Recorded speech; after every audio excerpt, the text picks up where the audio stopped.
Sweetheart, be reasonable. After all, we're married. But I'm leaving you. Woman, I've got to put you down. Consider that a divorce. Well, if you can't treat me right, ain't no use of me hanging around. In our last installment, we discussed the Code of Canon Law of 1917 versus the Code of Canon Law of 1983. And we discovered that there aren't a lot of differences, at least when it comes to annulments, between the two codes. And actually, there are more grounds for annulment under the Code of Canon Law of 1917 than 1983. Yet we've seen a phenomenal, astronomical growth of annulments since the Second Vatican Council. And we're kind of getting into waters that are over my head. So I thought I'd ask John Farrell, who knows a lot more about this than I do. And John, are you an expert in this? Oh, I wouldn't say expert. I don't know if anyone is. I just, I've run across some info and I thought it was worth talking about or knowing about, because just like the people who care about autism are the ones who have autistic kids. Well, when injustice comes to you, you start trying to figure out what's going on. Talking about annulments is one thing, and it can be hard to get to the bottom of it because it can be difficult, like I said, to put your hands on it and find out what's right and wrong. However, I find the one topic that seems to be more important to me is doing the gatekeeping to letting people even apply for annulments in the first place. Do you see what I'm talking about? Yeah. Let me try to start at the beginning. We looked at the Code of Canon Law of 1917, and in the Code of Canon Law of 17, when it was enacted, there weren't that many annulments. And then after the Second Vatican Council, while they were still using the Code of Canon Law of 1917, there seemed to be a boom to them. Right. Do you know what the answer to that is? Do you know why that's the case? I would like to know. It's because the goalposts were moved to the definition of consent. So essentially, if your marriage relationship isn't made in heaven, you can get an annulment. It's called the good of the spouses. So that has been. Well, that was in 1983, though, right? Yes, but there was something called American Procedural Norms in the early 70s where they kind of started to widen that out. Now, there are so many more pointy-headed canonists who work at the tribunals, you'll never get to the bottom of this. It's like trying to convert all the Planned Parenthoods into being crisis pregnancy centers. Ain't gonna happen. Not going there. The goal is to keep marriages away from the tribunals, because if they get near, they're going to get annulled. So the short answer as to why there are so many more annulments, it is because consent has been redefined in the United States such that they start putting quality of relationship as part of a benchmark. And since your marriage, Kirk, is less than high quality all the time, you could get an annulment, chances are, just like everybody else. So no one's really married.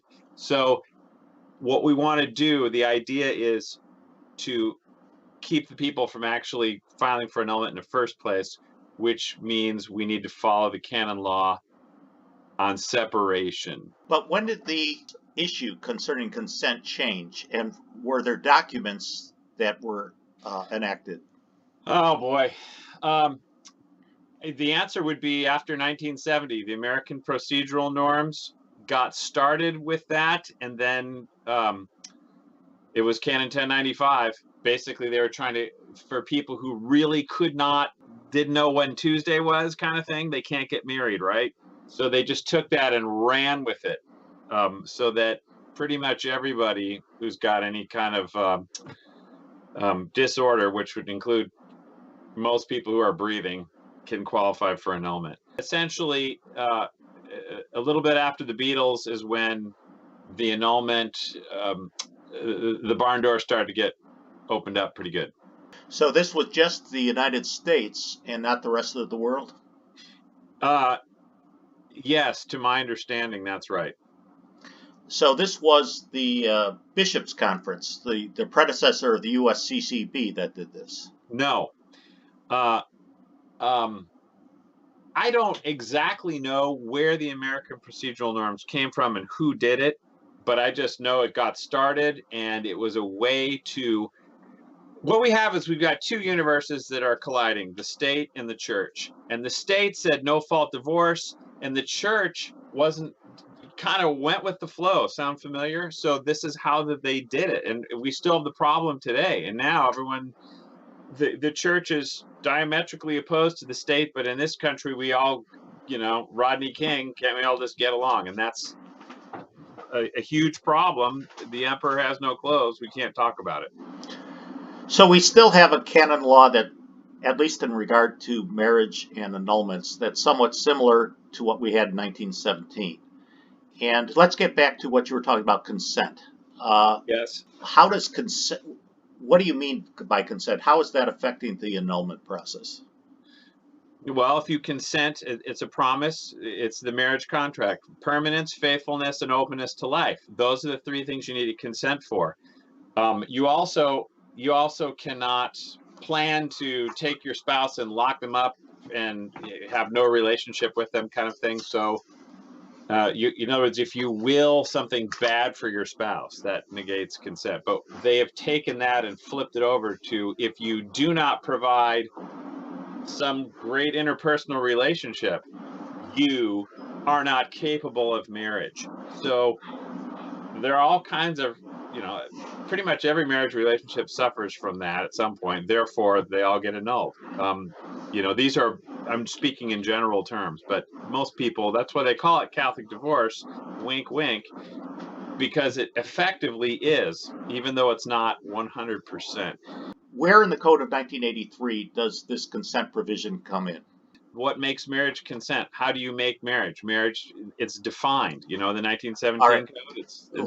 Then it's. Go ahead. I'm not an expert in 1983, but going through 1917, consent mainly seemed to be concerned with things like kidnapping, that sort of thing.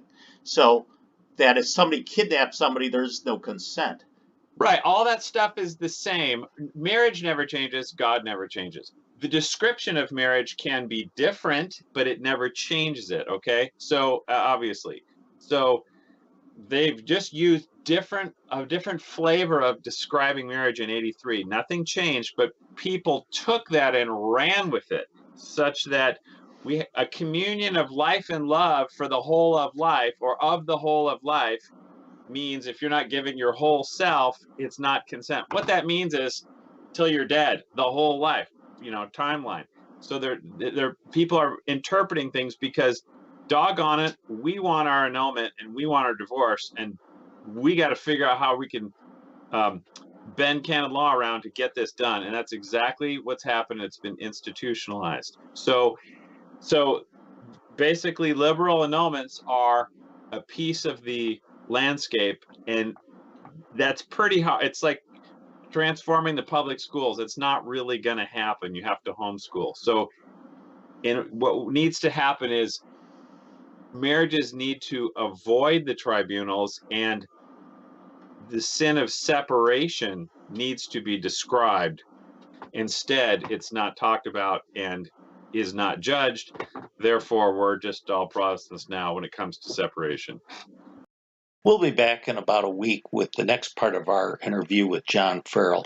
In the meantime, please check out John's Facebook page. It's linked down below. I think you'll find that it's one of the most interesting pages on Facebook. Please check out my Facebook page, which is linked down below, and please pray for the church. Let's stay together, loving you